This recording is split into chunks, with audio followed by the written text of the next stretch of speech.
I was trying to read a menu the other night, and I was really struggling in that dim lighting. I actually had to, like, increase the font size on my phone to, like, really see it. And it Yeah. got me thinking, like, how much of that's just, getting older, and how much of it could be, like, what I'm eating. So many of you have been sending in questions about diet and eye health, and we found some really interesting research on the topic, so let's dive in. We have an expert with us today who, and pardon the pun, really has an eye for detail when it comes to this stuff. So, Okay. like, what's the connection here? How does what we eat actually impact our eye health? Well, you can think of it this way. Our eyes are constantly exposed to things that can cause damage, sunlight, pollution, even the blue light from our screens. And all that exposure, it creates these things called free radicals. They're like little rust particles that build up in our eyes over time. Rust. Like on a car. Exactly. That's not good. Not good for a car, definitely not good for our eyes. And just like rust can mess up a car's performance, free radicals can damage our vision. It can lead to problems like cataracts or even macular degeneration. Oh, wow. But, and this is the good news, there is a way to fight back. Okay, I'm listening. And it all starts with what we eat. So how do we fight back? Antioxidants. Antioxidants. They're like little shields, you know? They neutralize those free radicals, protect our eyes from damage.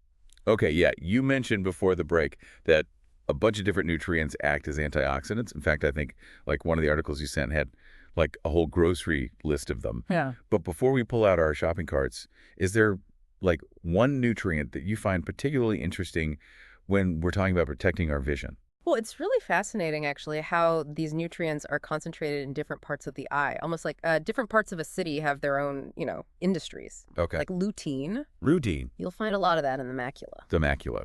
Now, remind me, what does the macula do again?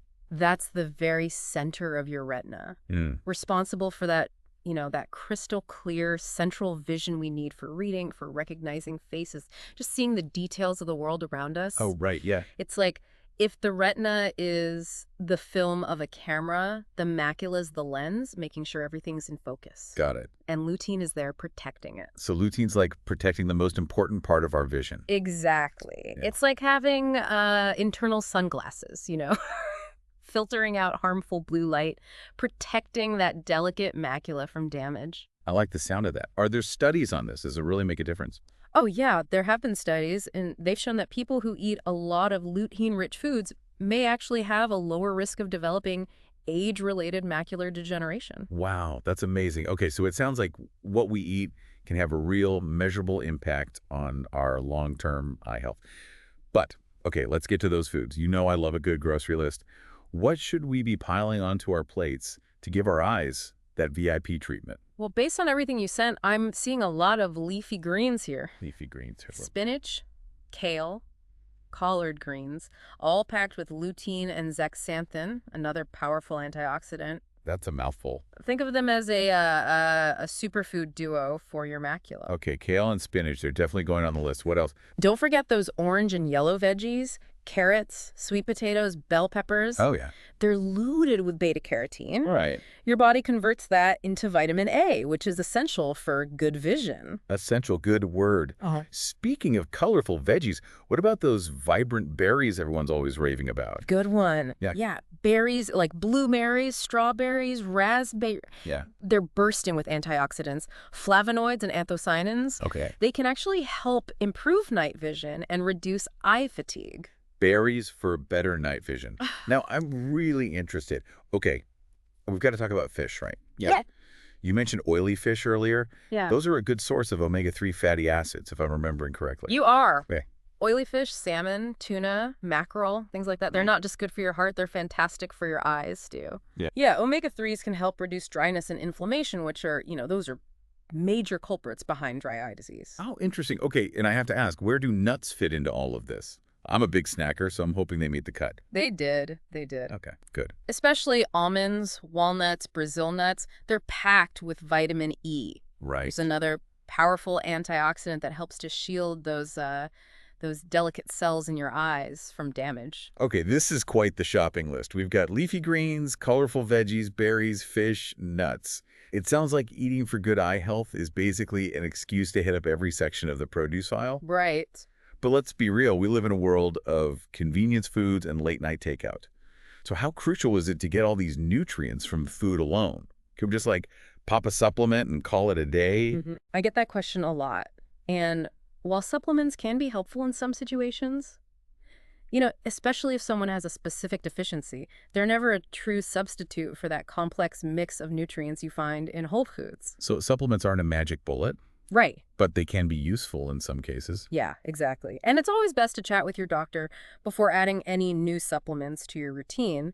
They can help determine if you have any specific needs, advise on the right dosage. That makes sense. We've talked a lot about the good stuff, the antioxidants, the eye-healthy foods. But what about the not-so-good stuff? What are some things that can sabotage our eye health, even if we are, eating all the right Oh, things? remember those free radicals we were talking about? Yeah. They're not just generated by, things in the environment like pollution. Our own habits can contribute to that damage too. You're talking about, like, smoking? I Exactly. mean, I know it's bad for my lungs, but it impacts my eyes as well. Absolutely. Smoking damages blood vessels, and that means throughout your entire body, Wow. including those tiny, delicate blood vessels in your eyes.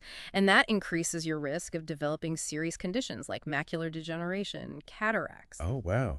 What about air pollution? I live in a big city. I'm constantly surrounded by traffic and exhaust fumes. Yeah, unfortunately, air pollution is another major source of free radicals. It's not always easy to avoid, but if you can, try to limit your exposure, especially during those peak traffic hours. So even our environment plays a role in our eye health. This has been incredibly eye-opening, pun intended. Yeah. But before we wrap up, what are some key takeaways our listeners should remember about protecting their vision?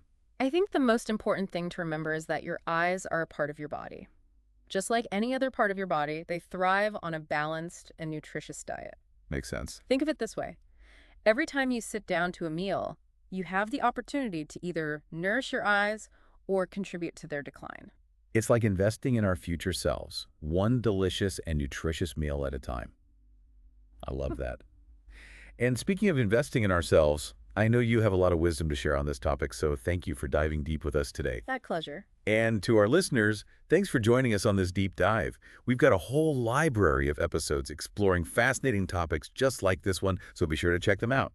Until next time, keep those plates colorful and those eyes bright.